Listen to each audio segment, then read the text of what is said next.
masih bersama kami dalam Kominfo Newsroom. Pemirsa, Presiden Joko Widodo akan memberikan 38 ekor sapi pada Hari Raya Idul Adha 1444 Hijriah. Sapi tersebut didistribusikan ke setiap provinsi di Indonesia. Presiden Republik Indonesia Joko Widodo memberikan 38 ekor sapi yang didistribusikan ke setiap provinsi di Indonesia dalam rangka Hari Raya Idul Adha 1444 Hijriah.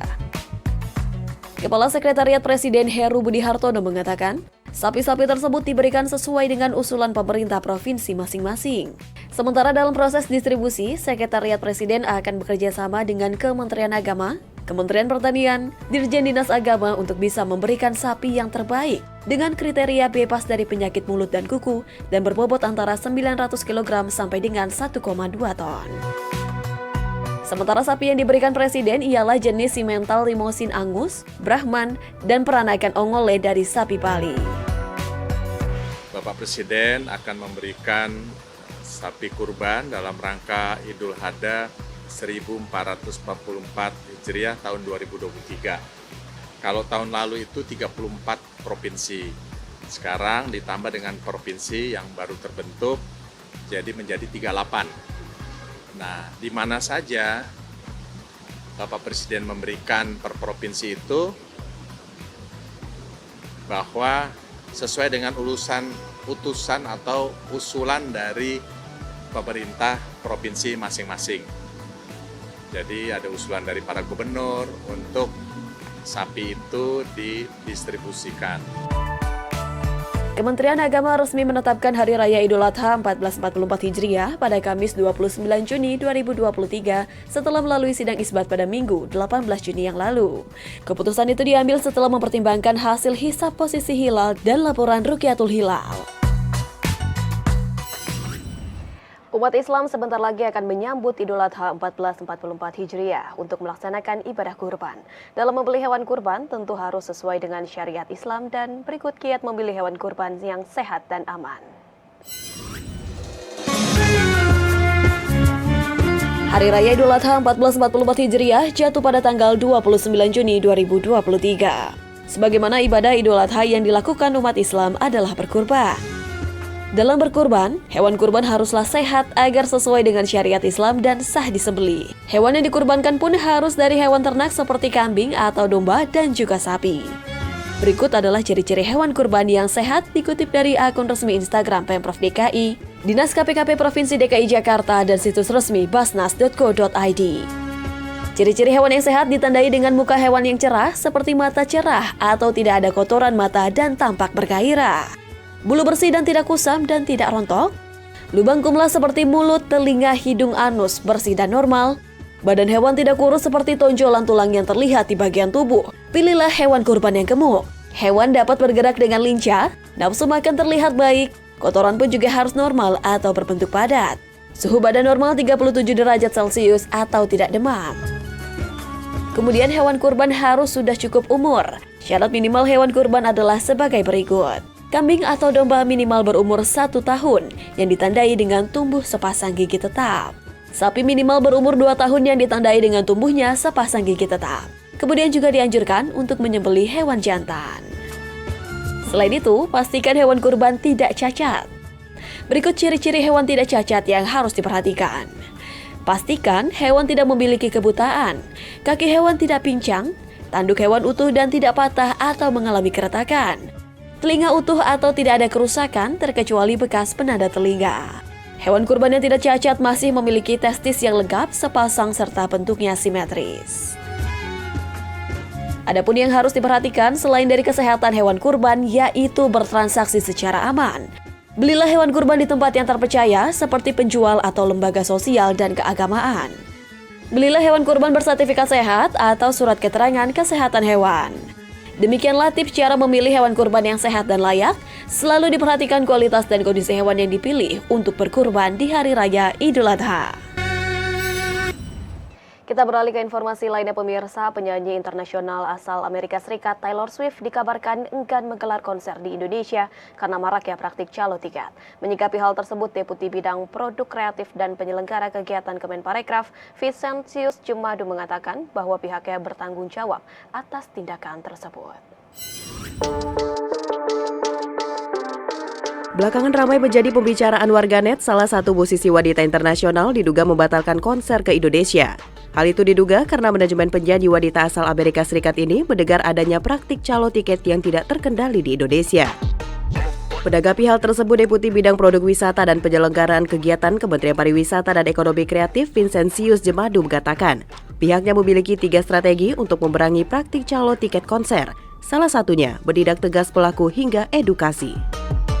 PJ menambahkan pihaknya juga melakukan pertemuan dengan para promotor untuk memberikan arahan agar menyampaikan informasi yang jelas terkait harga tiket atau transparansi dan akuntabilitas penyelenggaraan kegiatan.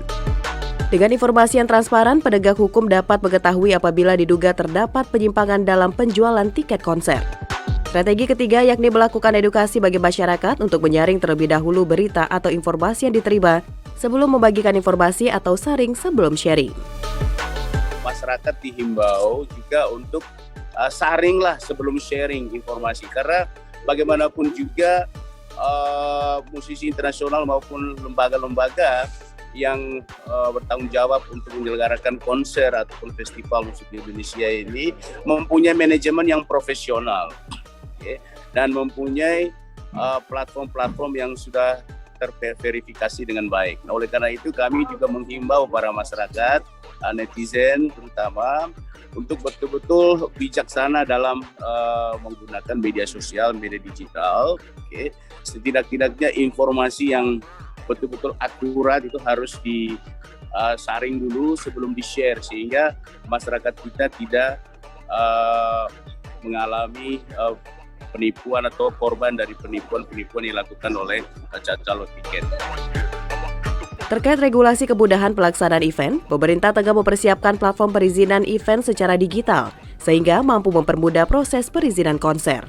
Platform yang ditargetkan beroperasi pada Juli ini rencananya akan diterapkan di 5 hingga 6 kota besar di Indonesia sebagai proyek percontohan.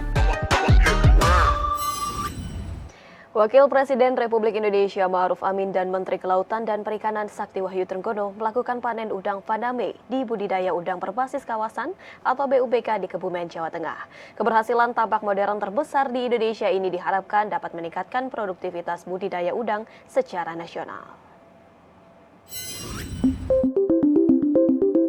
Wakil Presiden Republik Indonesia Kiai Haji Ma'ruf Amin bersama Menteri Kelautan dan Perikanan Sakti Wahyu Trenggono melakukan panen 249 ton udang Faname di lokasi budidaya udang berbasis kawasan atau BUBK di Kebumen, Jawa Tengah. Menteri KKP Sakti Wahyu Trenggono menjelaskan, udang yang dipanen ditaksir mencapai 249 ton dengan ukuran 40 ekor per kilogramnya. Sehingga total udang yang telah dipanen sejak diresmikan pada 9 Maret 2023 oleh Presiden Joko Widodo mencapai 280 ton. Dari hasil panen tersebut, kegiatan budidaya udang di BUBK terbesar di Indonesia tersebut berhasil mencapai angka best practices budidaya udang sebesar 40 ton per hektar. Pernah saya sampaikan bahwa best practices di dunia yang terbaik itu dalam 1 hektar itu harus bisa mencapai minimal 40. Dan ini diprediksi di atas 40 ton per hektar. Nah, ini satu yang artinya yang kita lakukan ini sudah berhasil dan berharap ini akan direplikasi untuk kemudian Indonesia seperti yang tadi disampaikan oleh Bapak Wakil Presiden bisa menjadi nomor 1, bisa menjadi yang terdepan. Menteri Trenggono optimis BUBK Kebumen akan berkontribusi signifikan pada peningkatan produksi udang nasional yang diyakini akan berkontribusi besar terhadap peningkatan ekonomi masyarakat serta pendapatan negara. Di mana komoditas udang merupakan unggulan ekspor produk perikanan Indonesia dengan nilai 16 miliar US dollar pada 2022 atau berkontribusi 34,57% dari nilai ekspor perikanan nasional. Sementara itu, Wakil Presiden Republik Indonesia Ma'ruf Amin menyebut saat ini posisi Indonesia menempati peringkat ketiga terbesar dalam mengekspor udang secara global setelah Ekuador dan India. Wapres juga menyampaikan meskipun pangsa pasar Indonesia masih cukup kecil yaitu sekitar 6%, ia berharap agar Indonesia bisa lebih mengoptimalkan pangsa pasarnya guna mencapai target ekspor komoditas udang hingga 4,3 miliar dolar Amerika Serikat terdekat pada tahun 2024. Mengingat budidaya udang mampu menawarkan nilai ekonomi yang potensial, Wapres menekan perlunya penguatan dari sisi hulu hingga ke hilir untuk menjadikan Indonesia sebagai pemain besar dalam industri dan ekspor komoditas udang di masa yang akan datang. Satu upaya untuk membudidaya dengan cara-cara yang terintegrasi dan menggunakan pendekatan ilmiah dengan tentu saja dengan program yang dilakukan dari hulu sampai ke hilir. Pemirsa, Kominfo Newsroom akan mengajak Anda kembali dengan dialog mengenai seluk-beluk kendaraan listrik sesaat lagi.